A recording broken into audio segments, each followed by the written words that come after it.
Hello दोस्तों, pro wellness मंत्रा के साथ आयुर्वेद की दुनिया में आपका स्वागत है। मैं हूं डॉक्टर शमून सिद्दीकी, BAMS, और आप देख रहे हैं मेरा यूट्यूब चैनल प्रो वेलनेस मंत्रा। दोस्तों, आज की वीडियो में मैं आपको अंडकोशों में पानी भर जाने की, अंडकोशों के सूज जाने की जो समस्या होती है, जिसे हाइड्रोसील कहते हैं, उसके उपचार के बारे में बताऊंगा। साथ ही हम उसके कारण के बारे में बात करेंगे, उसकी और विवेचना करेंगे। तो दोस्तों, अगर आपने अभी तक मेरा चैनल सब्सक्राइब नहीं किया है तो चैनल सब्सक्राइब कर लीजिए, साथ ही बेल आइकन दबाना ना भूलें। तो हम बात करने वाले हैं हाइड्रोसील के बारे में, लेकिन उससे पहले थोड़ा सा जानते हैं कि टेस्टिस क्या होते हैं। टेस्टिस पुरुष का मुख्य जनन अंग होते हैं, जो कि लिंग के नीचे दो गोली नुमा रचनाओं के रूप में लटके रहते हैं।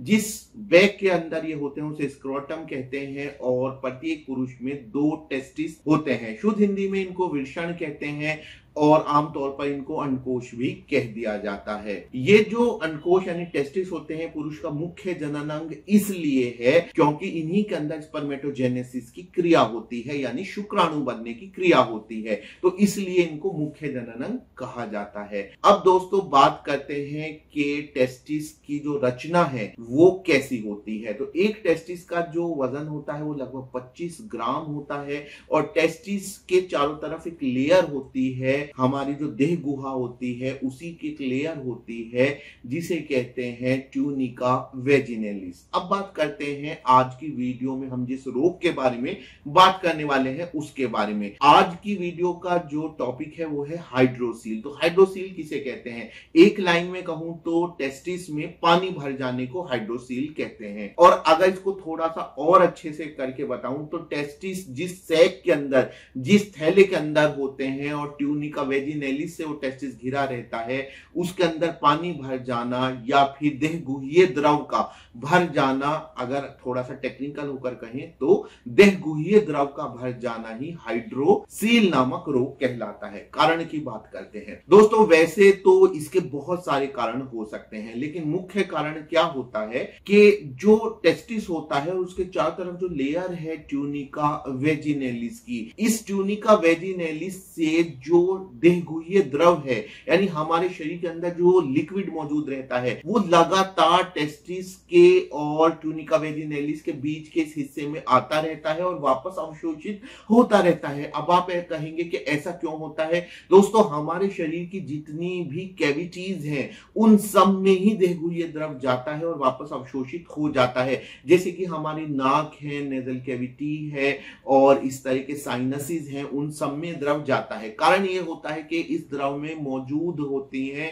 प्रतिरक्षी कोशिकाएं, जो रोगों से शरीर की रक्षा करती हैं। अब कई बार ऐसा होता है कि लिक्विड चला तो जाता है लेकिन वापस अवशोषित नहीं होता, यानी जो रीअब्जॉर्प्शन सिस्टम है उसमें कुछ गड़बड़ हो जाती है, और यहीं से हाइड्रोसील की समस्या पैदा होती है। तो हाइड्रोसील का जो पहला कारण है वो है कि ट्यूनिका वेजिनेलिस से जो लिक्विड आ रहा है वो वापस अवशोषित ना हो। इसके अलावा किसी प्रकार का इंफेक्शन, खासतौर से एलिफेंटियासिस नाम का जो रोग होता है, जिसे हाथी पांव भी कहते हैं। इसके अलावा टेस्टिस में अगर कोई सूजन है या इन्फ्लामेशन है तो उससे भी इस तरह की समस्या पैदा हो सकती है। देखने पर होता क्या है कि टेस्टिस साइज में बढ़ जाते हैं। इसके लक्षणों में एक बात यह भी शामिल है कि टेस्टिस सिर्फ आकार में बढ़ते हैं, परंतु उनमें किसी प्रकार का दर्द या दुखन नहीं होती है। अगर इसकी हम बात करें कि इसका पता कैसे लगाएं हाइड्रोसील के बारे में, क्योंकि होता क्या है, टेस्टिस के अंदर ट्यूमर भी हो सकता है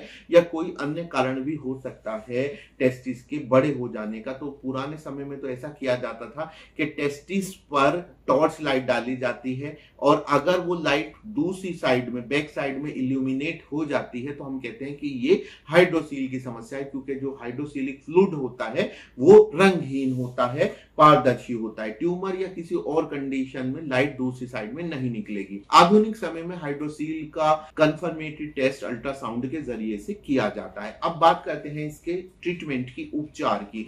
दोस्तों, जैसे कि मैंने बताया कि हाइड्रोसील के विभिन्न कारण हो सकते हैं, तो कारणों पर निर्भर करते ही उपचार भी विभिन्न तरह के हो सकते हैं। जैसे कि एक उपचार तो ये होता है कि सर्जरी के माध्यम से लिक्विड को निकाल लिया जाता है। इसके अलावा और भी बहुत सारे उपचार संभव हैं। साथ ही मैं यहाँ पे भी बता दूं कि कुछ हाइड्रोसील अपने आप ही ठीक हो जाते हैं। अब बात करते हैं आयुर्वेदिक उपचार की। आयुर्वेदिक उपचार बहुत ही इजी है और बहुत ही फायदेमंद भी है, कारगर भी है। आप नोट कर सकते हैं जो मैं आपको हाइड्रोसील का आयुर्वेदिक उपचार बता रहा हूं।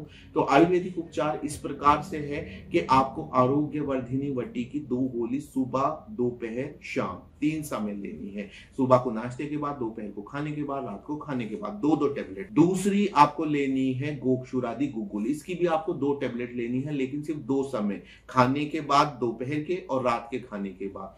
तीसरी जो आपको लेनी है वो पुनर्नवादि मंडूर लेना है, इसकी 2 टेबलेट आपको लेनी है, सुबह खाली पेट ले लीजिए और एक शाम के समय ले लीजिए। तो ये 3 चीजें मैंने आपको बताई हैं। इसके अलावा आप पिप्पली रसायन का वर्धमान उपयोग भी कर सकते हैं, वो भी काफी फायदेमंद होता है। वो मैं अपनी किसी और वीडियो में उसके बारे में डिटेल में समझा दूंगा आपको कि पिप्पली जो रसायन होता है उसको पहले बढ़ते हुए क्रम तक लेना होता है और फिर 40 दिन बाद उसको धीरे धीरे उसकी मात्रा को कम करते चले जाते हैं। वर्धमान का मतलब होता है बढ़ते हुए क्रम में लेना। तो इस तरह से ये हाइड्रोसील का ट्रीटमेंट है। दोस्तों मैं बार बार ये बात कहता हूं अपनी वीडियोस में कि देखिए, रोग का उपचार मुख्य तौर पर रोग की और रोगी की दोनों की दशा पर निर्भर करता है। तो इसलिए रोगी को देखकर ही उपचार किया जाना ज्यादातर केसेस में या उससे बात करके संभव होता है। अलग अलग रोगी के लिए उसकी प्रकृति के अनुसार उपचार भिन्न हो सकता है। तो उम्मीद है मेरी आज की वीडियो आपके लिए ज्ञानवर्धक रही होगी। आपको किसी विषय में कोई संदेह है तो आप पूछ सकते हैं, कमेंट सेक्शन में कमेंट कर सकते हैं